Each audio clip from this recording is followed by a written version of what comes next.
Hello दोस्तों, मैं मुकेश। आप सभी को आपके अपने यूट्यूब चैनल पर बहुत बहुत स्वागत है। दोस्तों, आज मैं आप लोगों के लिए लेके आया हूँ त्रिकोणमिति से एक्सरसाइज 8.1। आज हम लोग करने वाले हैं 8.1 एक्सरसाइज बनाने वाले हैं। हम लोग पिछले वीडियो में 8.1 से संबंधित जितने भी फार्मूलाज़ पढ़ चुके हैं। आप जो है फार्मूला के जो वीडियो मैंने डाला है यूट्यूब पर, आप उसमें जाकर के देख सकते हैं। फार्मूला जो है 8.1 से संबंधित जितने भी फार्मूला है, एक एक फार्मूला वहाँ पर डाला गया है। तो आप उस वीडियो को अगर नहीं देखे हैं तो सबसे पहले आप फार्मूला का वीडियो देखिए, ताकि आपको 8 यानी कि 8.1 जो एक्सरसाइज आप पढ़ने जा रहे हैं वो अच्छी तरह से आपको समझ में आए। अगर आप फार्मूला के वीडियो अगर नहीं देख पाइएगा, या आप फार्मूला पहले नहीं, कॉन्सेप्ट पहले नहीं पढ़ पाइएगा, तो फिर आपको 8.1 एक्सरसाइज पढ़ने में दिक्कत का सामना करना होगा। समझ में नहीं आ सकता है आपको, क्योंकि समझने के लिए ही पहले फार्मूला पढ़ाया गया है, तब जा कर के एक्सरसाइज जो है पढ़ाया जा रहा है। तो आइए हम सब अभी 8.1 से संबंधित जितने भी उदाहरण है, सबसे पहले उस उदाहरण को जो है पढ़ेंगे, फिर एक्सरसाइज में जाकर के सवाल को पढ़ेंगे। दोस्तों, मैं एक बार ये कहना चाहता हूँ कि त्रिकोणमिति जो चैप्टर है, त्रिकोणमिति बहुत ही, यानी कि बोर्ड के दृष्टिकोण से बहुत ही ज़बरदस्त चैप्टर इसको कहा जाता है। इसमें से बहुत सारा सवाल पूछा जाता है बोर्ड एग्ज़ाम में।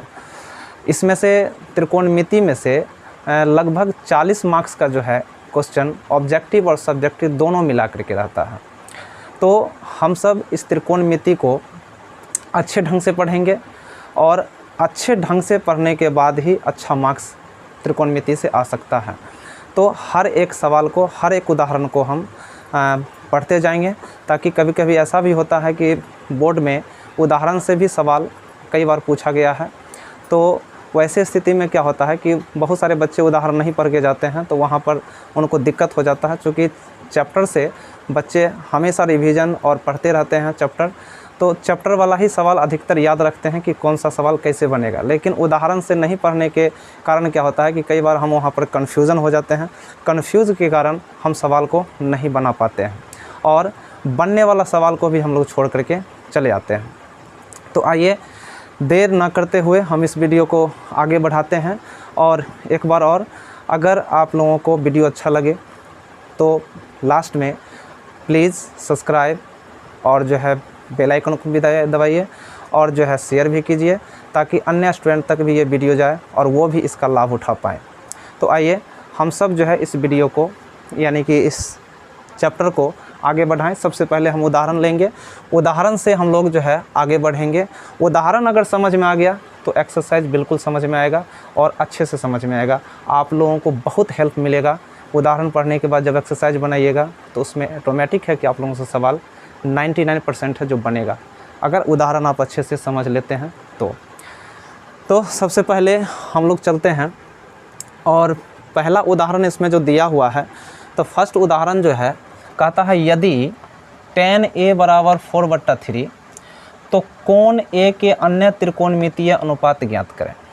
यदि tan A बराबर 4/3 तो कोण A के अन्य त्रिकोणमितीय अनुपात ज्ञात करना है। तो कोण A के अन्य त्रिकोणमितीय अनुपात, तो त्रिकोणमितीय अनुपात हम लोग 6 जानते हैं कि त्रिकोणमितीय अनुपात जो है 6, पिछले वीडियो में हम लोग पढ़ चुके हैं इस बात को, कि त्रिकोणमितीय फलन जो है, त्रिकोणमितीय अनुपात ये 6 हैं। हम उस सूत्र को भी यहाँ लिख दिए हैं। त्रिकोणमितीय अनुपात ये जो 6 है, sine theta, cos theta, tan theta, cosec theta, sec theta और कॉट थीटा। तो ये 6 त्रिकोणमितीय अनुपात आपको इसमें बताना है। इसमें कहता है कोण A, यहाँ पर कोण थीटा लिया गया है, और यहाँ पर कह रहा है आपको कोण A के अन्य त्रिकोणमितीय अनुपात ज्ञात करने के लिए। तो कोण A से संबंधित जो है आपको यहाँ पर त्रिकोणमितीय अनुपात ज्ञात करना है। तो आइए सबसे पहले इसको समझ लेते हैं। यहाँ पर दिया हुआ है tan A बराबर 4/3। tan A बराबर 4/3 यहाँ पर tan सबसे पहले क्या है कि इसमें भुजा के विचार से बात किया जाता है। तो हम इसमें क्या करते हैं कि एक समकोण समझने के लिए एक समकोण त्रिभुज हर सवाल में बनाते रहेंगे। जो भी भुजा से संबंधित सवालें होगी तो उसमें हम लोग पहले क्या करेंगे कि एक समकोण त्रिभुज बना लेंगे ताकि सुविधा होगा, समझने में अच्छा होगा, अच्छे से समझ लेंगे इसको। तो समझने के लिए सबसे पहले क्या करते हैं कि एक समकोण त्रिभुज बनाते हैं। इस समकोण त्रिभुज का नाम दे देते हैं बी, ए और सी। जहाँ बी है समकोण यानी कि 90 डिग्री यहाँ पर है। अब यहाँ पर जो है tan a का मान दिया हुआ है 4/3।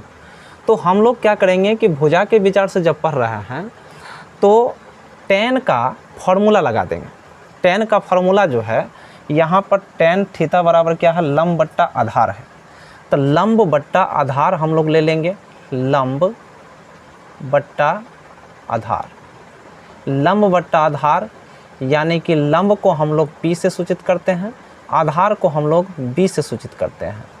तो लंब बट्टा आधार यानी कि 4 बट्टा जो है वो 3 है, 4/3। अब यहाँ पर लंब ये है, लंब A के हिसाब से लंब यहाँ पर है और आधार जो है आधार यहाँ पर है। यानी कि A के हिसाब से अगर कहेगा तो A के हिसाब से यहाँ देखिए दोस्तों, मैं फिगर पहले ही बना चुका हूँ यहाँ पर समझने के लिए कि A के सामने का भुजा, इससे पहले भी हम इस बात को बता चुके हैं कि जिस कोण की बात करेगा उस कोण के सामने का भुजा जो होता है वो लंब होता है। वो कोण के सामने का भुजा क्या होता है, लंब होता है। तो कोण A की बात कर रहा है यहाँ पर, देख लीजिए कोण A कह रहा है कि कोण A, तो A के विचार से जो है सामने का भुजा लंब होगा और जो A जिस भुजा से जुड़ा हुआ है उसको हम लोग आधार कहते हैं। ये P है और ये B है, इसको आधार कहते हैं। अब इसमें जब तक देख लीजिए, पहले ही हम बता दिए थे कि इसमें पाइथागोरस प्रमेय हर बार लगेगा क्योंकि समकोण त्रिभुज है। तो समकोण त्रिभुज से रिलेटेड हम पढ़ रहे हैं तो पाइथागोरस प्रमेय हर एक सवाल में आपको लगने वाला है। आप हर एक सवाल में पाइथागोरस को लेके चलिएगा क्योंकि हर बार आपको 2 ही भुजा देगा, तीसरा भुजा आपको निकालना होगा कोई भी। जैसे कि इसमें हम इसको लंब कहते हैं, लंब को हम बता दिए हैं P से सूचित करते हैं, आधार को B से करते हैं और कर्ण को हम लोग H से सूचित करते हैं। कर्ण को H से सूचित करते हैं तो कर्ण हमारा यहाँ पर H है, यानी कि हम इसको यहाँ लिख दें, ये कर्ण है, यहाँ पर ये लिख देते हैं ये आधार है। आधार को हम लोग B से सूचित करते हैं, याद रखिएगा, आधार को B से, कर्ण को H से और लंब को हम लोग किससे सूचित करते हैं, तो लंब को हम लोग P से सूचित करते हैं। किससे, P से।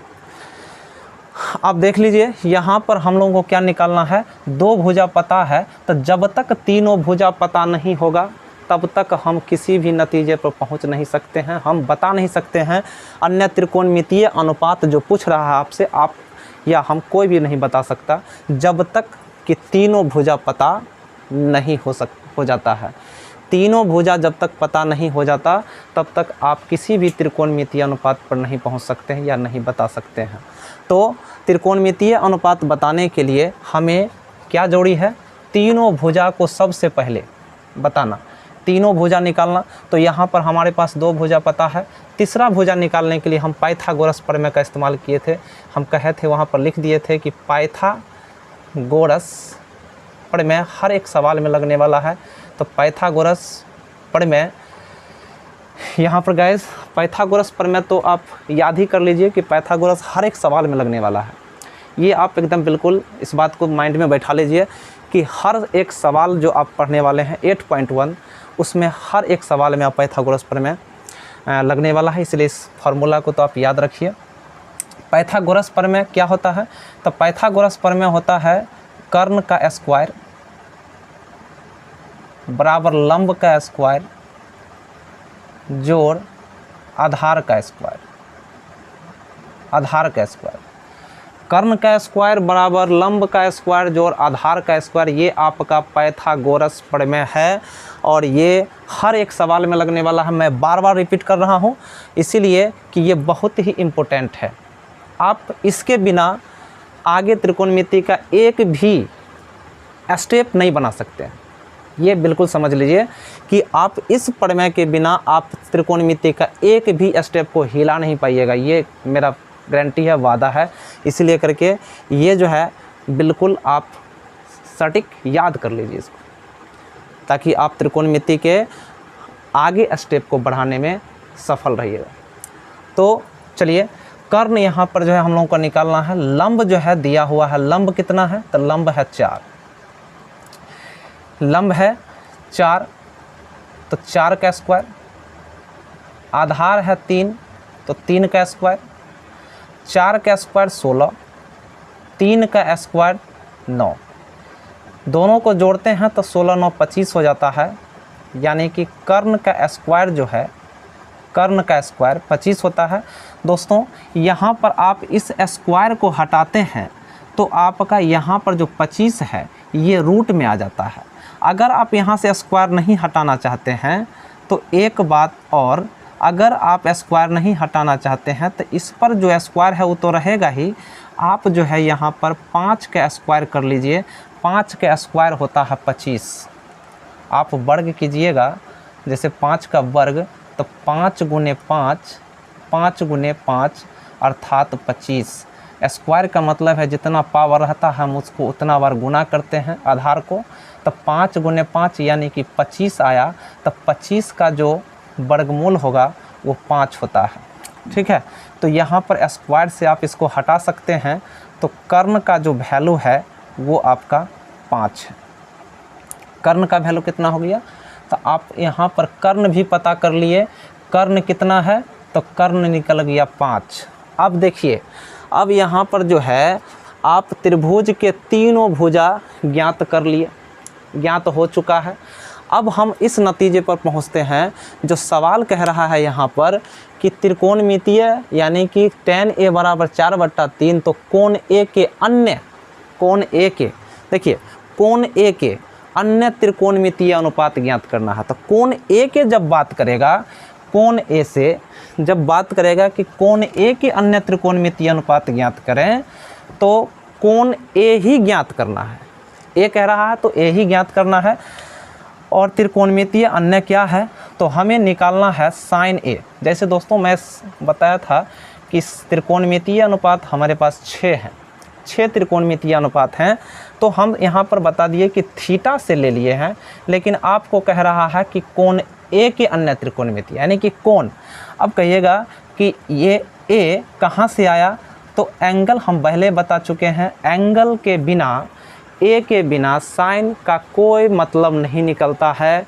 A नहीं रहा तो साइन का यहाँ पर कोई मीनिंग नहीं निकलता है, इसका कोई अर्थ ही नहीं होगा, अर्थहीन हो जाएगा ये।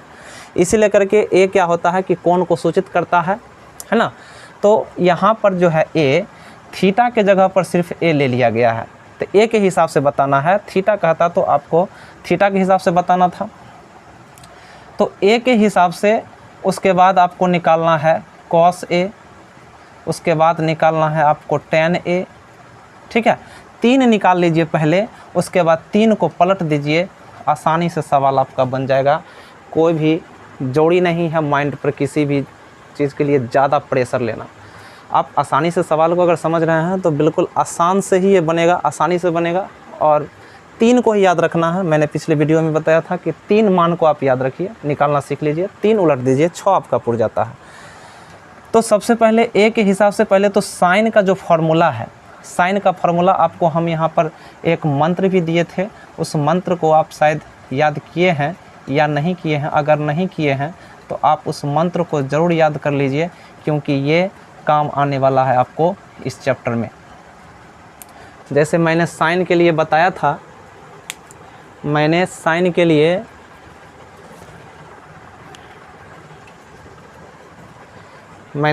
लिए बताया था कि पहला होता है लंब बट्टा कर्ण, लंब बट्टा कर्ण। साइन के लिए क्या होता है? लंब बट्टा कर्ण यानी कि P/H, लंब बट्टा कर्ण। लंब को हम लोग P से सूचित करते हैं, कर्ण को H से और आधार को B से। तो यहाँ पर A के हिसाब से क्या होगा आपका ए के हिसाब से लंब जो हो जाएगा सामने वाला यानी कि 4 हो जाएगा।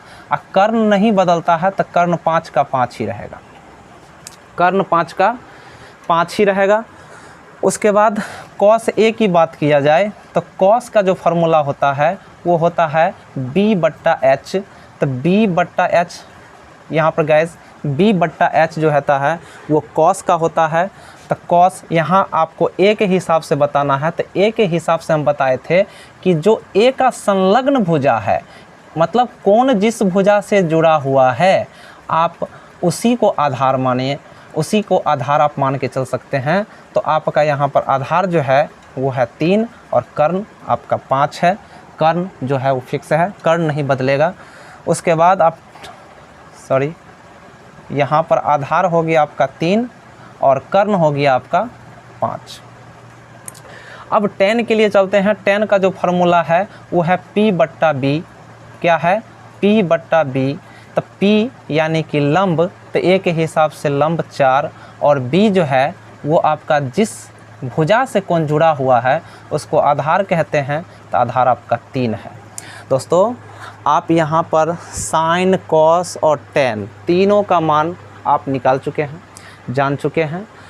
तो 3 रही बात, हमारे पास 6 त्रिकोणमितीय अनुपात होता है। तो ये 3 सीरियल से याद रखना है। 3 निकल गया तो 3 उसका उल्टा कर देना है। जैसे मैंने इससे पहले भी बोला, अभी भी मैं बता रहा हूँ कि साइन का जो इन्वर्स है, साइन का जो उल्टा है वो है कॉसेक। तो ए के हिसाब से अब साइन के वैल्यू को आप पलट दीजिएगा तो आपका किस में आ जाएगा, यानी कि साइन में आ जाएगा। कॉसेक साइन का उल्टा होता है तो वो कॉसेक में आ जाएगा, कॉसेक में आ जाएगा। यानी कि साइन का वैल्यू अगर 4/5 है तो कॉसेक का वैल्यू हो जाएगा 5/4। देख लीजिए, अगर मैं ये कहूँ साइन थीटा बराबर राम/सीता तो कॉसेक थीटा बराबर क्या होगा, तो सीता/राम हो जाएगा, सीता/राम। देख लीजिए, साइन में राम/सीता है और कॉसेक में सीता/राम है। यानी कि राम का इसका जो है साइन का उल्टा वैल्यू यहाँ पर उलट दिया गया तो ये कॉसेक में आ गया, सीता/राम कॉसेक का है, राम/सीता साइन का है। तो देख लीजिए, इसी प्रकार से जो यहाँ पर मान है साइन का 4/5 तो आपका कॉसेक हो जाएगा 5/4, यानी कि नीचे का ऊपर और ऊपर का नीचे। वैल्यू पलट दीजिए, त्रिकोणमितीय अनुपात बदल जाएगा, साइन का कॉसेक। अब बता दीजिए, आप लोग खुद इसको बताइएगा कि कॉस ए जो है वो क्या होगा। तो कॉस ए जो होता है वो कॉस के मान को पलट दीजिए, सेक जो होगा यहाँ पर सेक वो किसका होगा, कॉस का उल्टा होगा, यानी कि h/b। तो h जो है यहाँ पर जो है 5/3, 5/3 यानी कि 5 नीचे है 3 ऊपर है तो ऊपर वाला नीचे और नीचे वाला ऊपर आ गया। उसके बाद यहाँ पर थोड़ा लिख लीजिए h/p बराबर इतना। उसके बाद है tan का जो इन्वर्स होता है वो होता है कॉट। और कॉट का अगर tan का p/b है तो इसका हो जाएगा b/p। देख लीजिए, आप एक बार यहाँ से भी समझ सकते हैं इसको मैं यहाँ से मिटा देता हूँ। देखिए p/h हुआ, पंडित बद्री प्रसाद हर हर बोले, पंडित बद्री प्रसाद हर हर बोले। यहाँ पर जो है p/h हुआ साइन का, b/h हुआ कॉस का और p/b हुआ tan का। तो आप उल्टा चलते जाइए, आपको फिर उल्टा यानी कि वैल्यू निकलते चला जाएगा। अगर एक बार ऊपर से नीचे बट्टा करते गए हैं, एक बार नीचे से ऊपर करते जाइए, h/p कीजिएगा तो कॉसेक का हो जाएगा, h/b कीजिएगा तो सेक का हो जाएगा और b/p कीजिएगा तो कॉट का हो जाएगा। तो यहाँ पर कॉट का यानी कि tan के मान को पलट दीजिए, 3/4 जो है ये कॉट का हो गया दोस्तों। तो इस प्रकार से आपका सभी जितने भी अन्य कोण ए के हिसाब से जो त्रिकोणमितीय अनुपात निकालना था वो हो चुका है। अगर आप लोग इसका स्क्रीनशॉट लेना चाहते हैं तो ले सकते हैं।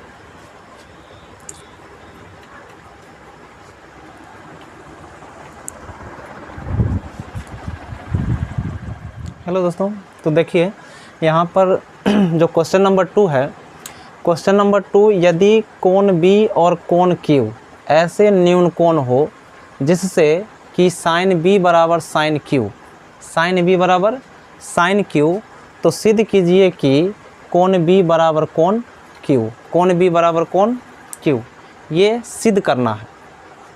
यहाँ पर ऑलरेडी कह चुका है कि कोण बी और कोण क्यू न्यून है।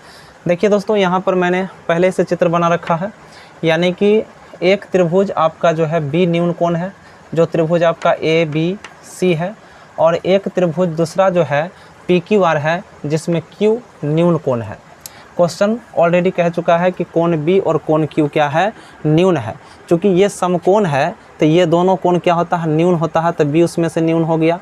ये पी क्यू आर जो त्रिभुज है, इसमें ये आर समकोण है, तो ये दोनों कोण क्या होता है, न्यून होता है, जिसमें क्वेश्चन कहा कि कोण क्यू और कोण बी ये दोनों क्या है, न्यून है, जिससे कि साइन बी बराबर साइन क्यू, साइन बी बराबर साइन क्यू, साइन बी बराबर लिखा है साइन क्यू।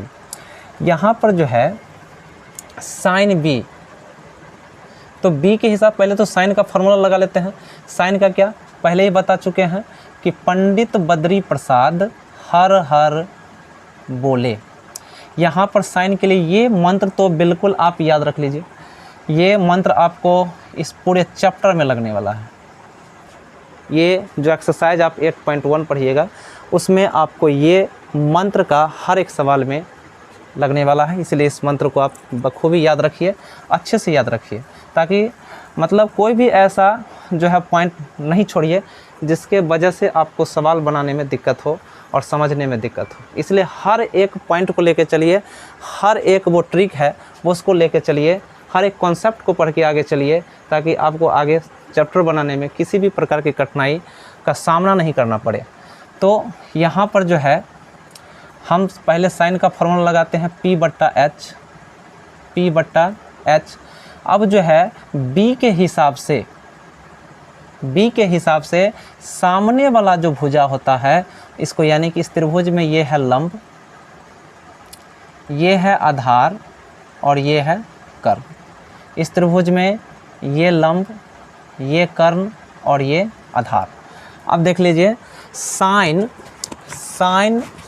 बी, यानी कि साइन बी के हिसाब से, साइन बी यानी कि एंगल बी के हिसाब से सामने वाला भुजा जो होगा वो लंब होगा, यानी कि AC जो है इसका लंब होगा, तो कर्ण इसका क्या है, AB।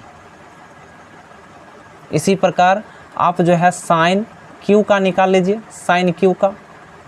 साइन क्यू में अब क्यू के हिसाब से सामने का भुजा पड़ता है ये, पहले तो फार्मूला P बट्टा H, सामने वाला PR और कर्ण PQ। अब जो है यहाँ पर चूँकि साइन B और साइन Q आपस में बराबर है, तो हम इस दोनों मान को भी क्या करेंगे, बराबर कर लेंगे। साइन B बराबर साइन Q, साइन B का है AC बट्टा AB, साइन Q का है PR बट्टा PQ।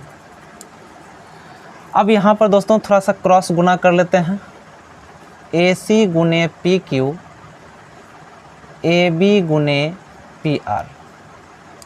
अब AC बट्टा PR को इधर ले आते हैं, AC बट्टा PR यानी कि लंब के, और यहाँ पर जो है कर्ण का अनुपात हो जाएगा, यानी कि हो गया आपका AB बट्टा PQ, AB बट्टा PQ। यहाँ लंब का अनुपात और कर्ण का अनुपात। अब इसके बराबर में हम लोग कुछ मान लेंगे, माना कि AC बट्टा PR बराबर AB बट्टा PQ बराबर के, माना इतना के बराबर में, इसको इक्वेशन आप 1 मान लीजिए। अब देख लीजिए, अब जो है पाइथागोरस प्रमेय के अनुसार हमें AC बट्टा PR, AB बट्टा PQ, तो हमें अब क्या निकालना रह गया है, हमें BC और आर क्यू निकालना शेष रह गया है। चूँकि ये दोनों हमें पता है तो हमें ये और ये निकाल लेना है। तो बी सी जो है ये आधार है, बी सी चूँकि आधार है तो बी सी बराबर पाइथागोरस प्रमेय के अनुसार लेके चलते हैं, समझ में ज़्यादा आएगा। पाइथागोरस प्रमेय से, पाइथागोरस प्रमेय से कर्ण स्क्वायर बराबर लंब स्क्वायर जोड़ आधार स्क्वायर, लंब स्क्वायर जोड़ आधार स्क्वायर। लंब है AC, आधार है BC। चूँकि हमको BC निकालना है, AB square minus AC square, AB square minus AC square, इधर रह गया आपका BC स्क्वायर। इस पर से स्क्वायर हटा दीजिए तो ये आ जाएगा आपका अंडर रूट में AB square minus AC square बराबर BC square, sorry BC square हटाए तभी तो रूट में आया BC। इसको इक्वेशन आप सेकेंड मान लीजिए। थोड़ा सा यहाँ पर जो है मान निकाल लेते हैं, छूट गया है। तो यहाँ पर AC बट्टा PR के बराबर में हम K माने हैं, तो AC बट्टा PR बराबर K क्रॉस गुना कर लेते हैं तो AC बराबर जो होगा K इंटू PR हो जाएगा। इसी प्रकार AB बट्टा PQ बराबर K है, तो यहाँ पर भी AB बराबर K इंटू PQ। ये AB और AC का वैल्यू यहाँ से निकल गया, ये छूट गया था दोस्तों, सॉरी इसके लिए।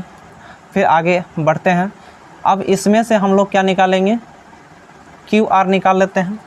QR इसी प्रकार हम लोग लिख देते हैं, इसी प्रकार RQ जो आधार है, जैसे इसमें आधार BC जो निकला तो अंडर रूट कर्ण स्क्वायर माइनस लंब स्क्वायर, तो इसमें भी आधार जो RQ है तो अंडर रूट क्या हो जाएगा, कर्ण स्क्वायर माइनस लंब square. RQ under root PQ square minus PR का स्क्वायर, ये आपका थर्ड इक्वेशन है। अब दोनों सेकेंड और थर्ड इक्वेशन को हम लोग अनुपात कर लेते हैं। समीकरण सेकेंड अनुपात समीकरण 3 से। यहाँ पर जो है फर्स्ट में BC है और सेकेंड में RQ है।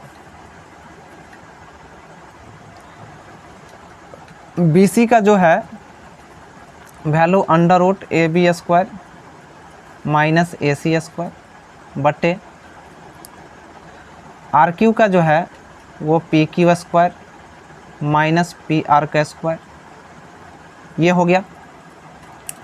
अब यहाँ पर जो है AC का वैल्यू है K इंटू PR, तो AC के जगह पर हम लोग क्या करेंगे,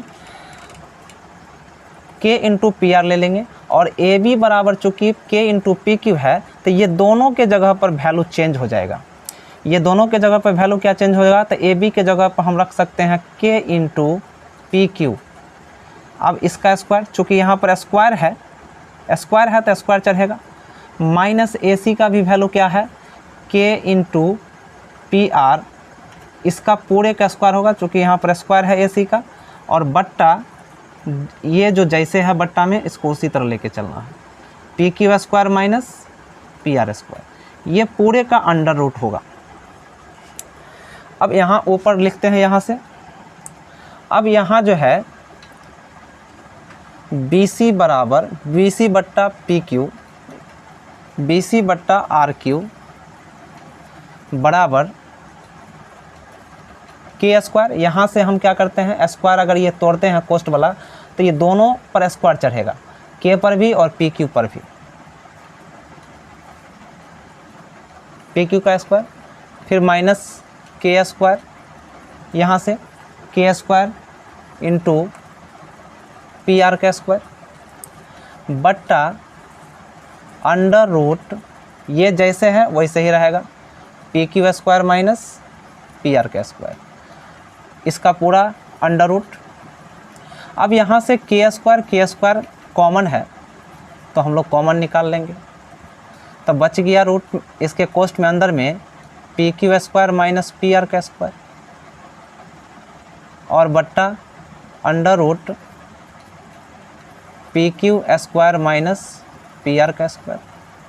यहाँ से के स्क्वायर देख रहे हो दोस्तों, के स्क्वायर जो है तो ये इसका वर्ग हो जाएगा यानी कि वर्गमूल हो जाएगा, तो ये बाहर आ जाएगा, यानी कि जब दूगो एक ही यानी कि लाइक टर्म जो होता है, यानी कि कोई भी अगर पूर्णांक अगर समान है गुणक में तो उसका वर्ग जो होता है एक बाहर निकल जाता है, यानी कि यहाँ पर अगर के दूगो है तो एगो के क्या हो जाएगा, बाहर निकल जाएगा, दो में से एक बाहर निकल जाता है गुणक वाला में से, तो बच गया अंदर में क्या P Q square minus P R का स्क्वायर बट्टे में under root P Q square minus P R का स्क्वायर, ये भी बट्टा में। अब इससे ये ख़त्म हो गया, दोनों चूँकि बराबर हो गया, तो बी सी बट्टा आर क्यू का वैल्यू कितना आ गया, बी सी बट्टा आर क्यू बराबर के। तो ये समीकरण जो है, इस समीकरण को हम 4 मान लेते हैं। अब समीकरण 4 और समीकरण 1 दोनों में के इक्वल है, देख लीजिए दोनों में क्या है, के बराबर है, तो समीकरण के जब एक तरफ बराबर हो तो समीकरण का दूसरा भाग भी क्या होता है, बराबर होता है। हम यहाँ पर लिख सकते हैं समीकरण 1 तथा समीकरण 4 से, समीकरण 1 तथा समीकरण 4 से, समीकरण 1 तथा समीकरण 4 से दोनों बगल चूँकि के बराबर है तो ये सब भी आपस में क्या हो जाएगा, बराबर हो जाएगा। ए सी बट्टा पी आर, ए बी बट्टा पी क्यू और ये बी सी बट्टा आर क्यू, ये सभी आपस में बराबर हो गए। यानी कि त्रिभुज के जो हैं, देख लीजिए यहाँ पर लंब का हो गया अनुपात, उसके बाद कर्ण का हो गया अनुपात और उसके बाद आधार का हो गया अनुपात, यानी कि सब भुजा जब समानुपात हो तो त्रिभुज जो होता है वो समरूप होता है। अगर दो त्रिभुज के सभी भुजाएं समानुपात हो तो त्रिभुज क्या होता है, समरूप होता है, और समरूप त्रिभुज के जो कोण होते हैं वो समान होते हैं। इसलिए कोण B बराबर जो हो जाएगा कोण Q हो जाएगा, कोण B बराबर कोण Q, और यही साबित करने के लिए इसमें कह रहा था जो कि साबित हो चुका है।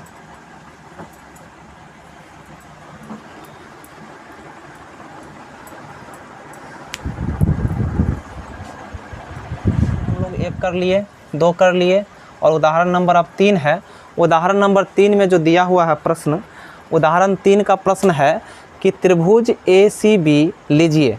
त्रिभुज क्या है, पहले ए सी बी त्रिभुज जो लेने के लिए कह रहा है, पहले आप त्रिभुज ए सी बी ले लीजिए। त्रिभुज ए सी बी, इस प्रकार का त्रिभुज ए सी बी ले लीजिए। यहाँ कह रहा है कि कोण सी समकोण है, कोण सी समकोण है यानी कि 90 डिग्री है, जिसमें कह रहा है ए बी बराबर 29 इकाई, ए बी बराबर 29 इकाई। उसके बाद कह रहा है बी सी बराबर 21 इकाई, बी सी बराबर 21 इकाई, और ए बी सी बराबर थीटा, ए बी सी यानी कि ये एंगल जो है आपका थीटा है। तो निम्नलिखित के मान ज्ञात कीजिए, निम्नलिखित के मान ज्ञात कीजिए, यानी कि sine square theta plus cos square theta plus sine square theta का मान निकालना है। उसके बाद cos square theta minus sine square theta का मान निकालना है। तो गाइस एक बार आप इस चित्र पर ध्यान दे लीजिए और सवाल मैंने हर एक स्टेप को समझा दिया है। आप उम्मीद करते हैं कि आप लोगों को क्वेश्चन समझ में आता होगा, और यदि सवाल समझ में नहीं आता है क्वेश्चन तो एक बार वीडियो को आप बैक करके देख सकते हैं और समझ सकते हैं। हर एक स्टेप मैंने यहाँ पर समझाया है और लेकर चला है। तो यहाँ पर सबसे पहले आप चित्र पर ध्यान लीजिए, दिया हुआ है कि ए सी बी एक समकोण, एक त्रिभुज लेना है जिसमें सी एक समकोण समकोण है। ए बी का मान 29 इकाई है और ए सी का जो मान है वो 21 इकाई है, बी सी का मान। ए बी का जो मान है, ए बी दिया हुआ है 29 इकाई और बी सी दिया हुआ है 21 इकाई। तब यहाँ पर कहता है निम्नलिखित का मान ज्ञात कीजिए, जो कि यहाँ पर दिया हुआ है sine cos square theta plus sine square theta और दूसरा दिया हुआ cos square theta minus sine square theta. तो ये वैल्यू निकालना है। अब यहाँ पर दोस्तों चूँकि हमारे पास हम पहले कह चुके हैं कि अगर दो भुजा का मान दिया हुआ है तो तीसरा निकालना होता है, और तीसरा निकालने का जो सूत्र है वो है पाइथागोरस। कोई भी तीसरा भुजा निकालना है तो वो कौन सा फार्मूला लगेगा, तो पाइथागोरस का फार्मूला लगेगा। पाइथागोरस फार्मूला क्या होता है, तो इससे पहले भी हम लोग पढ़े हैं, एक बार फिर देख लीजिए। पाइथागोरस प्रमेय से, पाइथागोरस प्रमेय से कर्ण का स्क्वायर बराबर लंब का स्क्वायर जोड़ आधार का स्क्वायर। यहाँ पर कर्ण दिया हुआ है 29, तो 29 का स्क्वायर कर दीजिए। लंब चूँकि नहीं दिया है, लंब निकालना है, लंब है AC, तो AC का स्क्वायर कर लीजिए। आधार है 21, तो 21 का स्क्वायर कर लीजिए। 29 को स्क्वायर करने से 29 हैं 841 हो जाएगा। AC स्क्वायर, उसके बाद 21 हैं 441 हो जाएगा। 29 का स्क्वायर जो 841, सॉरी यहाँ पर प्लस का साइन पड़ेगा, ये 441 इधर आके घटा दीजिए, इधर बच गया AC स्क्वायर। 841 में से 441 घटेगा तो 400 बचेगा AC स्क्वायर। यहाँ से स्क्वायर हटाइएगा तो ये रूट में आएगा, या फिर आप इसको ऐसे कर लीजिए, 20 का स्क्वायर जो होता है वो 400 होता है। 20 विसंगर 400, 20 विसंगर 400, या आप इसको स्क्वायर हटाइएगा तो ये रूट में आएगा।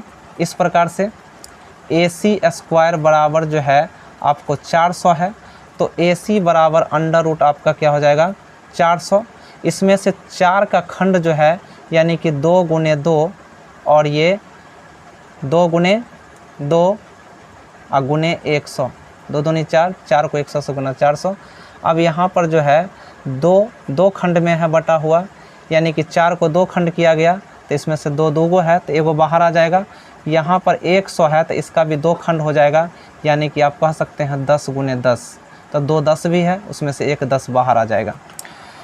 तो आप इस तरह से भी निकाल सकते हैं, आप यहाँ स्क्वायर करके भी निकाल सकते हैं। चूँकि 20 का स्क्वायर होता है 400, 20 विसंगर 400, तो स्क्वायर से स्क्वायर आप यहाँ पर हटा दीजिए, 20 हो गया AC, यानी कि इसका मान हो गया 20, जो कि AC है। अब जो है हमारे पास तीनों भुजा का जो मान है वो पता चल चुका है। ये 20 इकाई है, 20 इकाई। अब जो है 29 इकाई, 21 इकाई और 20 इकाई, तीनों पता चल चुका है। अब जो दिया हुआ है आप उस नतीजे पर पहुंच करके उसका मान को आप निकाल सकते हैं। जैसे कह रहा है cos square theta plus sine square theta निकालने के लिए, तो सबसे पहले दोस्तों आप कॉस थीटा का मान निकाल लीजिए, फिर उसका आप स्क्वायर कर लीजिए। तो कॉस थीटा का जो वैल्यू होता है, पहले आप जो है फिर एक बार सूत्र को रिवाइज कीजिए। पंडित बद्री प्रसाद हर हर बोले। यहाँ पर जो है कॉस के लिए हम लोग यूज़ करते हैं बीच वाला आधार बट्टा कर्म, आधार बट्टा कर्म, इसका इस्तेमाल करते हैं। तो यहाँ पर आधार जो होगा, आधार इस थीटा के हिसाब से जो है आधार आपका 21 है, और कर्म तो फिक्स रहता है। उसके बाद आप साइन थीटा का निकाल लीजिए, साइन थीटा का, जो कि P/H होता है, पहला वाला P/H। अब P जो है यहाँ पर यानी कि लंब 20 है थीटा के हिसाब से, 20/29। अब यहाँ पर कह रहा है cos square theta plus sine square theta, तो आपके पास कॉस का भी मान पता चल गया, आपके पास साइन का भी मान पता चल गया। तो आप जो है यानी कि पहला cos square theta, cos square theta plus sine square theta, cos square theta plus sine square theta, तो कॉस का वैल्यू है 21/29, 21/29, इसका स्क्वायर कर लीजिए, प्लस साइन का दिया हुआ है 20/29 आप इसका स्क्वायर कर लीजिए। तो 21 का स्क्वायर प्लस 21/29 का स्क्वायर और 20/29 का स्क्वायर। अब यहाँ पर जो है 21 हैं 441, 29 हैं हो जाएगा 841, प्लस 20 विसंगर 400, अब बट्टा में 29 हैं 841। अब ये दोनों का भिन्न का जोड़ कर लीजिए, 841 यानी कि जब ये दोनों बराबर हो तो इसका एलसीएम दोनों में से एक ही होगा। जैसे कि 2 का एलसीएम 2 होता है, तो ये जो दोनों अगर राशि बराबर है तो उसमें से एक एलसीएम हो जाएगा। और जब ये दोनों बराबर है तो ऊपर वाला ही उठा करके यहाँ रख देंगे, 441 प्लस 400 जो कि 841 हो जाएगा। अब बट्टा 841 कट करके आपका एक आ गया आंसर, यानी कि इसका वैल्यू क्या होता है, एक होता है, जो कि एक आ भी गया है। अब दूसरा इसका जो मान निकालना है, तो दूसरा मान जो है इसका यानी कि है cos square theta minus sine square theta. तो cos square theta minus sine square theta, तो cos का वैल्यू हम लोग निकाल चुके हैं 21/29, इसका स्क्वायर कर दीजिए। चूँकि देखिए यहाँ पर स्क्वायर है तो स्क्वायर लेके चलना है। साइन का जो वैल्यू है वो है आपका 20/29, इसका भी आप स्क्वायर कर लीजिए। अब यहाँ देखिए ये हो गया आपका 21 का स्क्वायर, 21 है 441, 29 है 841, 20 विसंगर 400 और 29 है फिर 841। अब यहाँ भिन्न का घटाव कीजिएगा तो भिन्न का घटाव में आपका आ जाएगा कितना, 841। तो यहाँ से 441 माइनस 400, चूँकि दोनों का लघुत्तम होगा एक ही, दोनों बराबर है तो बराबर में से एगो होता है लघुत्तम।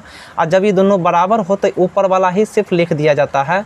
तो 441 में से 400 अगर घटा दीजिएगा तो 41 ना बचेगा, और यहाँ पर 841। तो ये आपका आ जाता है इसका वैल्यू। तो इस तरह से जो दोनों मान पूछ रहा था वो दोनों मान हम ऑलरेडी निकाल चुके हैं। अब आप इसको समझ लीजिए, फिर नेक्स्ट क्वेश्चन देखते हैं।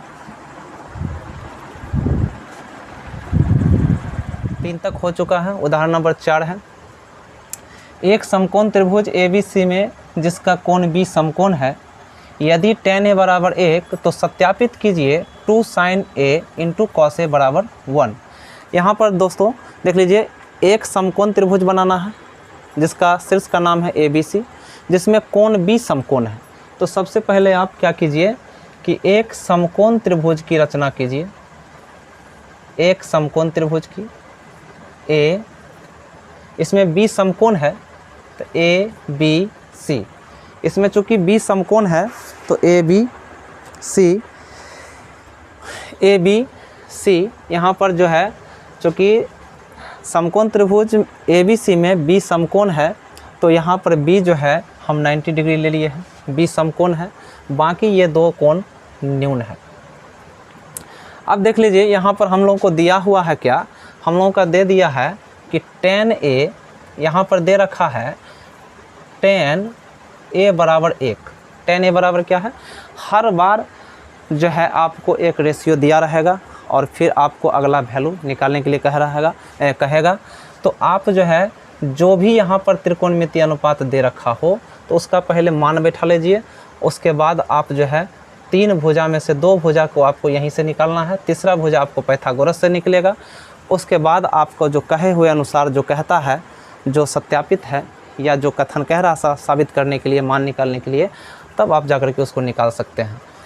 तो यहाँ से आप पहले तय कर लीजिए कौन कौन सा 2 भुजा दिया है। तो यहाँ पर जो है tan का फॉर्मूला आप लगा लीजिए। tan का फॉर्मूला क्या होता है, लंब बट्टा आधार यानी कि P/B होता है। लंब बट्टा आधार यानी कि P/B होता है, इसका वैल्यू 1 है। अब देख लीजिए A के हिसाब से आप किसको कह सकते हैं लंब और किसको कह सकते हैं आधार। तो एक बार फिर जान लीजिए, जिस कोण को कहेगा ना उसके सामने का भुजा लंब होता है। जो कोण कहेगा ना, यहाँ पर जैसे A कह रहा है tan A बराबर 1 दिया है, तो A के हिसाब से, चूँकि tan का फॉर्मूला होता है P/B, tan का फॉर्मूला क्या होता है, P/B होता है। तो P कहाँ से निकालें, P किसको कहते हैं, तो घबराने की बात नहीं है। यहाँ पर जो रहेगा एंगल A है, तो A के सामने वाला जो भुजा पड़ता है वही होता है आपका लंब, वही क्या होता है आपका लंब होता है। और जानते हैं कि कोण जिससे जुड़ा हुआ है उसको हम लोग आधार कहते हैं। क्या कहते हैं, आधार। तो आधार यहाँ पर आपका ए बी है, आधार यहाँ पर आपका क्या है, ए बी है। तो बी सी बट्टा ए बी बराबर 1। अब यहाँ पर जो है आप क्रॉस मल्टीप्लाई करते हैं तो ए बी बराबर बी सी, यानी कि ये ए बी और ये बी सी दोनों आपस में क्या होता है, बराबर बताता है। तो आप इसके बराबर में कुछ मान लीजिए, माना कि ए बी बराबर बी सी बराबर के, माना के एक पूर्णांक है। अब इन दोनों के बराबर में आप के मान लिए तो आपका ए बी भी के है, बी सी भी के है। तो आप क्या कीजिए, कर्ण निकालिए। शर्त के अनुसार बता दिया गया है कि त्रिभुज में अगर 2 भुजा मालूम है तो तीसरा निकालना होगा, जो खाली रहेगा उसको निकालना होगा। तो पाइथागोरस प्रमेय याद कीजिए, हर बार पाइथागोरस प्रमेय हर बार आपको याद करना है, पाइथागोरस प्रमेय। और पाइथागोरस प्रमेय जो होता है वो क्या होता है, तो कर्ण का स्क्वायर, कर्ण चूँकि यहाँ पर ए सी है तो हम लिख देते हैं ए सी का स्क्वायर बराबर लंब स्क्वायर, चूँकि ए बी है तो ए बी का स्क्वायर, आधार चूँकि बी सी है तो बी सी का स्क्वायर। यहाँ पर ए बी है के तो स्क्वायर के फॉर्मेट में है तो स्क्वायर होगा, यहाँ स्क्वायर है। और बी सी है के तो बी सी भी आपका स्क्वायर, यानी कि के स्क्वायर तो 2 स्क्वायर, दोनों को जोड़ देंगे ए सी स्क्वायर बराबर होगा 2 स्क्वायर। अब यहाँ पर जो है यहाँ से स्क्वायर हटाइए तो ये रूट में आ जाएगा, ए सी बराबर अंडर रूट 2 इंटू के स्क्वायर। अब देख लीजिए यहाँ पर चूँकि के है 2 गो तो एगो निकल जाएगा बाहर, लेकिन 2 का कोई वर्गमूल नहीं है तो ये अंदर में ही रहेगा। तो ए सी का जो वैल्यू पता चला वो है के इंटू रूट 2, के इंटू रूट 2। अब आप यहाँ से त्रिभुज के तीनों भुजा पता कर लिए हैं। अब कहे अनुसार आप इसको सत्यापित कर दीजिए। सत्यापित ये करना है कि 2 sin a into cos A बराबर 1। तो आप जो है 2 sin a into cos A, LHS जो है आपका, आप वो ले लीजिए, RHS को सिद्ध कर दीजिए। इसको LHS कहते हैं, इसको RHS कहते हैं। लेफ्ट हैंड साइड यानी कि इधर वाला को लेफ्ट और उधर वाला को राइट, तो लेफ्ट लीजिएगा तो राइट को साबित कीजिए। तो 2 into sine A into cos A,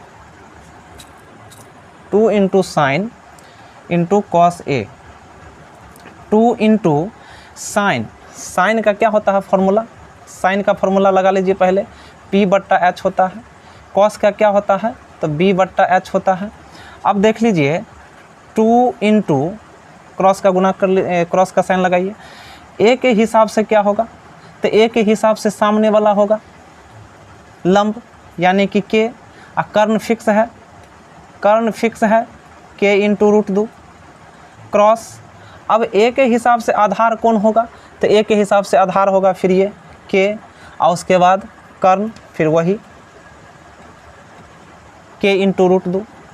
अब यहाँ से जो है 2 गुने के और के का, ये दोनों के यहाँ से हट जाएगा, तब बच जाएगा 1, यहाँ से 1 1 1 1 1 का मल्टीप्लाई 1 और रूट 2 का मल्टीप्लाई 2। तो यहाँ से जो है 2 से 2 कट गया तो बच गया 1, जो कि आपका RHS आ गया, साबित हो गया RHS। रूट 2 का गुना दोस्तों 2 होता है, रूट 2 गुने रूट 2 बराबर अंडर रूट 4, 4 का वर्गमूल होता है 2। तो यहाँ हमने 2 लिख दिया है।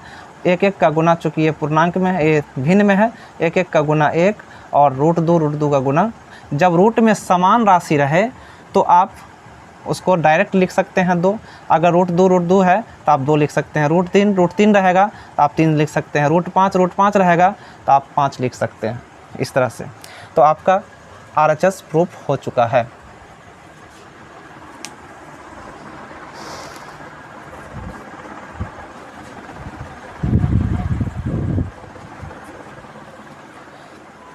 अब हम लोग उदाहरण नंबर 5 और आखिरी सवाल हल करेंगे।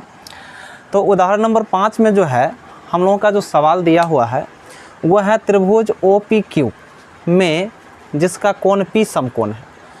अब यहाँ पर OPQ एक त्रिभुज बनाना है आपको जिसमें P समकोण है। OPQ जहाँ P क्या है, आपका समकोण है। अब OP बराबर दिया हुआ है 7, OP बराबर दिया हुआ है 7 सेंटीमीटर। उसके बाद दिया हुआ है OQ minus PQ, OQ minus PQ बराबर 1। तो साइन Q और कॉस Q के मान ज्ञात कीजिए। अब देख लीजिए, अब इस तरह के सवाल में आप क्या कीजिएगा, अब यहाँ पर एक ही भुजा दिया है, बाकी दो भुजा को खाली कर दिया है। तो दो भुजा को खाली कर दिया है तो आप इस यहाँ पर किस तरह से सवाल लगाइएगा, तो यहाँ से आप वैल्यू निकाल करके लगाइएगा। यहाँ जो वैल्यू दे रखा है कि OQ माइनस PQ बराबर 1 है, तो आप OQ को रख लीजिए, ये जो माइनस PQ है आप बाहर कर दीजिए। तो बाहर कीजिएगा तो ये पॉजिटिव हो जाएगा कहे अनुसार। अगर ये माइनस है तो बाहर आके क्या हो जाता है, प्लस में हो जाता है। ये याद रखना है, माइनस वाला को बाहर करने से क्या हो जाता है, प्लस हो जाता है। इसको आपको याद रखना है।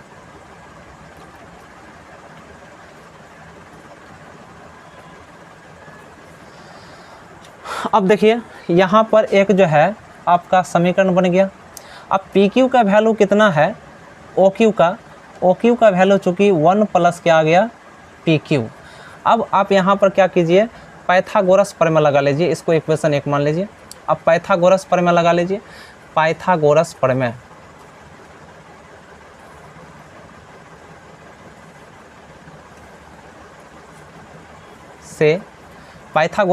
से, पाइथागोरस प्रमेय कर्ण स्क्वायर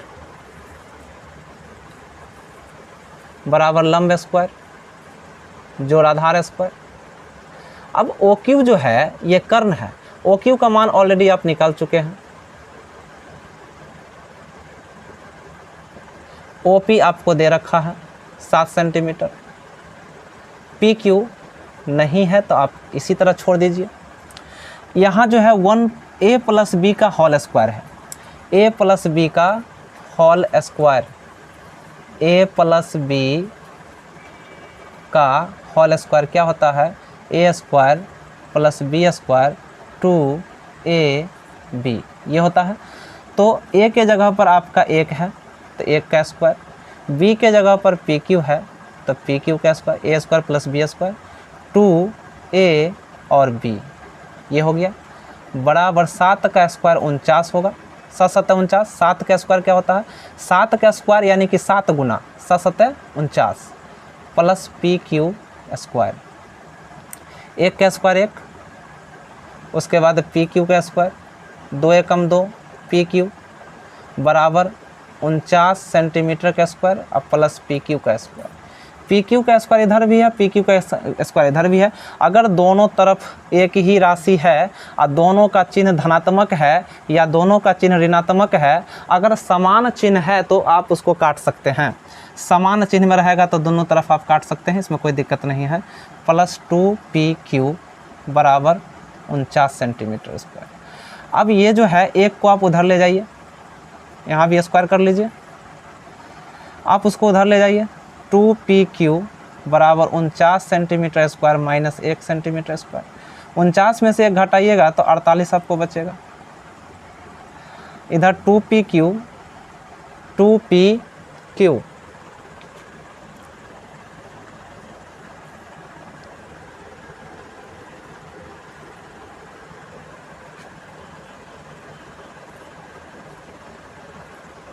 PQ